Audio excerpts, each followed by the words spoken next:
الالہ کا معنی ہے معبود، خاص معبود۔ معبود کون؟ جس کی عبادت کی جائے۔ اللہ سبحانہ وتعالیٰ کی عبادت، اسی سے محبت اور اسی کے آگے جھکنا اور اس کے سامنے عاجزی کا اظہار، وہ کیوں؟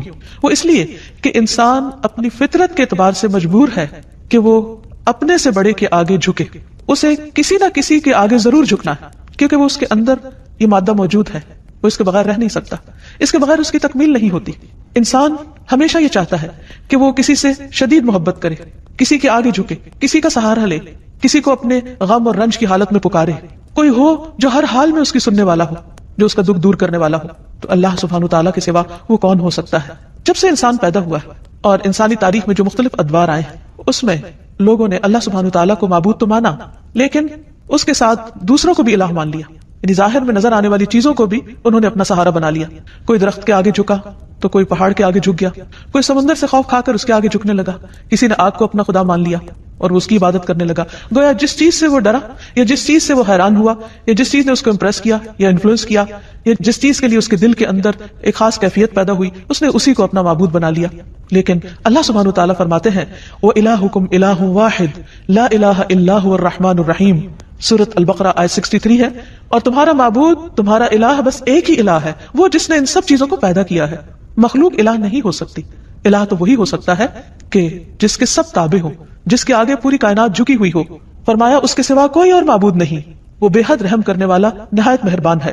عربی زبان میں الہ کا لفظ اللہ سبحانہ تعالیٰ کے لیے استعمال ہوتا ہے، تو اس آیت سے پتہ یہ چلتا ہے کہ اللہ سبحانہ تعالیٰ اپنی الہیت میں منفرد ہے، یکتا ہے، اکیلا ہے، اور الوہیت کے اندر یعنی الہ ہونے کے اندر کمال علم، کمال قدرت، کمال رحمت اور کمال حکمت کے معنی پائے جاتے ہیں۔ یعنی وہی الہ ہو سکتا ہے جس کا علم کامل ہو، جس کی قدرت کامل ہو، جس کی رحمت کامل ہو، جس کی حکمت کامل ہو، اور اس میں کسی قسم کا کوئی نقص نہ پایا جاتا ہو۔ اور یہ تمام صفات صرف اور صرف اللہ سبحانہ تعالیٰ کے اندر ہی ہیں۔ اسی لیے وہی دراصل الہ ہے، وہی معبود ہے اور وہی عبادت کے لائق ہے، عبادت کا حقدار ہے، کیونکہ کسی اور کے اندر یہ صفات اس درجے میں پائی ہی نہیں جاتی۔ تو یہ صفات اس بات کا تقاضا کرتی ہیں کہ ایک انسان اللہ ہی کو اپنا محبوب سمجھے اور انتہا درجے کی محبت صرف اسی کے ساتھ کرے، انتہا درجے میں صرف اسی کے آگے جھکے، اپنا سر اور اپنی پیشانی صرف اسی کے سامنے ٹکائے، کچھ مانگے تو صرف اسی سے مانگے، اسی کے آگے ہاتھ پھیلائے اور کسی اور کے آگے نہیں۔ سورۃ الانبیاء میں اللہ تعالیٰ فرماتے ہیں لا الہ الا انا فاعبدونی، میرے سوا کوئی معبود نہیں، لہذا تم میری ہی عبادت کرو، نہیں مانگو تو مجھ سے مانگو، جھکو تو میرے آگے جھکو، اس لیے کہ وہ دینے پہ قادر ہے، وہ اتنا عظیم ہے کہ اس کے آگے جھکنا انسان کے لیے باعث عزت ہے، باعث ذلت نہیں، کیونکہ انسان جب اپنے سے چھوٹی چیز کے آگے جھکتا ہے تو یہ جھکنا اس کے لیے باعث ذلت ہے۔ اسی طرح ایک سورۃ طٰہٰ میں فرمایا اننی انا اللہ لا الہ الا انا فاعبدنی، بے شک میں ہی اللہ ہوں، میرے سوا کوئی معبود نہیں، بس تم میری ہی عبادت کرو۔ اللہ سبحانہ تعالیٰ کے لیے الہ کے علاوہ رب کا بھی لفظ آتا ہے، یعنی رب بھی اللہ کے ناموں میں سے ایک نام ہے، لیکن ان دونوں میں فرق ہے۔ رب کا مطلب ہے مخلوق کو پیدا کرنے والا، اس کو رزق دینے والا، اس کا انتظام کرنے والا، لیکن الہ کا مطلب ہے جو عبادت کے مستحق ہے، یعنی جس کی عبادت کی جائے، جس کی تعظیم کی جائے، جس کے آگے عاجزی اور انکساری کا اظہار کیا جائے۔ تو عبادت حقیقت میں محبت، اطاعت، تسلیم و رضا اور تعظیم پر مبنی ہوتی ہے، اور یہ صرف الہ ہی کے لیے ہو سکتی ہے۔ تو اس میں دراصل توحید الوہیت کی طرف دعوت دی گئی ہے، اور جہاں الہ کا لفظ آیا ہے وہاں ساتھ شرک کی نفی بھی کی گئی ہے کہ لا الہ الا انت یا لا الہ الا اللہ۔ پھر یہ ہے کہ اللہ سبحانہ تعالیٰ نے اپنا یہ نام خود رکھا ہے، اضافت کے ساتھ بھی اور اس کے بغیر بھی، اور حقیقت یہ ہے کہ تمام انبیاء بھی اس نام کو استعمال کرتے رہے ہیں۔ ہم دیکھتے ہیں کہ سورۃ البقرہ میں اللہ تعالیٰ کا ارشاد ہے، اللہ تعالیٰ جب یعقوب علیہ السلام کی وفات کا وقت ذکر کرتے ہیں کہ ام کنتم شہداء اذ حضر یعقوب الموت اذ قال لبنیہ ما تعبدون من بعدی، کیا تم حاضر تھے اس وقت جب یعقوب کو موت آئی، جب اس نے اپنے بچوں سے کہا کہ میرے بعد تم کس کی عبادت کرو گے، کس کے آگے جھکو گے؟ تو انہوں نے کیا کہا؟ نعبد الہک و الہ آبائک ابراہیم و اسماعیل و اسحاق الہ واحدا ونحن له مسلمون، ہم تیرے معبود نعبد الہک، اس کی عبادت کریں گے۔ یہاں بھی لفظ الہ استعمال ہوا ہے کہ جب عبادت کی بات ہے تو پھر ساتھ ہی الہ کا لفظ آ جاتا ہے کہ وہ خاص معبود جو عبادت کا مستحق ہے۔ تو تیرے معبود اور تیرے آبا یعنی ابراہیم، اسماعیل، اسحاق، ان سب کے الہ کی جو ایک ہی الہ ہے اس کی ہم سب عبادت کریں گے۔ تو گویا یعقوب علیہ السلام اپنی اولاد کو ایک اللہ الالہ کی عبادت کی تاکید کر کے گئے، وصیت کر کے گئے۔ پھر اسی طرح اللہ کا نام الالہ اللہ تعالیٰ کی ذات اور اس کی صفات پر دلالت کرتا ہے، یعنی اللہ تعالیٰ کا یہ نام جو ہے وہ اس کی صفات کو بھی بیان کرتا ہے، اور حقیقت یہ ہے کہ یہ صرف اللہ سبحانہ تعالیٰ ہی کے لیے ہے. یہاں یہ بات بھی یاد رہے کہ اللہ سبحانہ تعالیٰ نے خود اپنے ساتھ دوسرے الہوں کا انکار کیا ہے.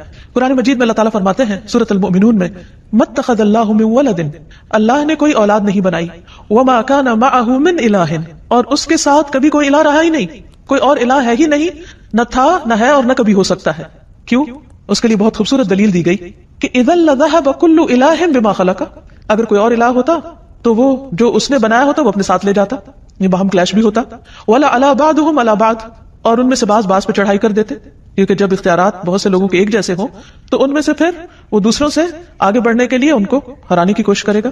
سبحان اللہ، اللہ پاک ہے عما یصفون، اس سے جو وہ وصف بیان کرتے ہیں اللہ کا، یعنی اللہ سبحانہ تعالیٰ کے ساتھ کوئی اور الہ ہو ہی نہیں سکتا، کیونکہ کوئی اور ایسی صفات کے لائق ہی نہیں اور کوئی معبود ہے ہی نہیں. عبادت کا مستحق صرف اللہ ہے. تمام انبیاء نے اسی کی دعوت دی ہے، اعبدوا اللہ ما لکم من الہ غیرہ، اللہ کی عبادت کرو، اس کے سوا تمہارا کوئی الہ نہیں. واعبدوا اللہ ولا تشرکوا بہ شیئا، اور اللہ کی عبادت کرو اور اس کے ساتھ کسی کو شریک نہ ٹھہراؤ، کیونکہ ہماری زندگی کا مقصد ہی عبادت ہے اور عبادت اللہ کا حق ہے، اس لیے ہمیں سوچ سمجھ کر اس حق کو ادا کرنا ہے. ایسا نہ ہو کہ ہم کوشش بھی کریں، محنت بھی کریں، لیکن وہ اس کے ہاں قبول نہ ہو جس نے دراصل ہمیں پیدا ہی اس کام کے لیے کیا ہے. معاذ رضی اللہ عنہ سے مروی ہے کہ نبی صلی اللہ علیہ وسلم جس گدھے پر سوار تھے، میں اس کے اوپر آپ کے ساتھ پیچھے بیٹھا ہوا تھا، سواری کر کے کہیں جا رہے تھے. اس گدھے کا نام عفیر تھا. آپ نے فرمایا اے معاذ، کیا تمہیں معلوم ہے کہ اللہ تعالیٰ کا حق اپنے بندوں پر کیا ہے اور بندوں کا حق اللہ تعالیٰ پر کیا ہے؟ میں نے کہا کہ اللہ اور اس کا رسول ہی زیادہ جانتے ہیں. آپ نے فرمایا اللہ کا حق اپنے بندوں پر یہ ہے کہ وہ اس کی عبادت کریں اور اس کے ساتھ کسی دوسرے کو شریک نہ ٹھہرائے، اور بندوں کا حق اللہ پر یہ ہے کہ جو بندہ اللہ کے ساتھ کسی کو شریک نہ ٹھہرائے اللہ اسے عذاب نہ دے. یعنی جو شخص توحید پر ہو پھر اللہ سبحانہ تعالیٰ اس کو اپنے عذاب سے، سزا سے محفوظ رکھے.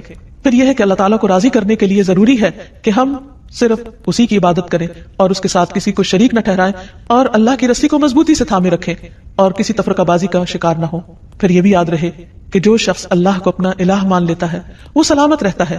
قرآن مجید میں آتا ہے الذین آمنوا ولم یلبسوا ایمانہم بظلم اولئک لہم الامن وہم مہتدون، جو لوگ ایمان لائے پھر اپنے ایمان کو ظلم یعنی شرک سے آلودہ نہیں کیا، یعنی اللہ کا حق عبادت کسی اور کو نہیں دیا، اس کے ساتھ کسی اور کو شریک نہیں کیا عبادت میں، یہی لوگ قیامت کے دن امن میں رہیں گے اور دنیا اور آخرت میں یہی لوگ ہدایت یافتہ ہوں گے. پھر اگر کوئی شخص اللہ سبحانہ تعالیٰ کی حفاظت حاصل کرنا چاہتا ہے، یعنی اس کے عذاب سے اللہ کی پناہ میں رہنا چاہتا ہے، تو اس کے لیے بھی یہی ضروری ہے کہ وہ الہ ہی کی عبادت کرے. رسول اللہ صلی اللہ علیہ وسلم نے حضرت معاذ سے فرمایا تھا احفظ اللہ یحفظ کا، اے معاذ اللہ کی حفاظت کرو، یعنی اس کے حقوق کی حفاظت کرو، اس کی عبادت میں کسی کو شریک نہ کرو. یحفظ کا، وہ اللہ تمہاری حفاظت کرے گا. احفظ اللہ تجدہ تجاہک، اللہ کی حفاظت کرو یعنی اللہ کے حق کی حفاظت کرو. تجدہ تجاہک، تم اسے اپنے سامنے پاؤ گے.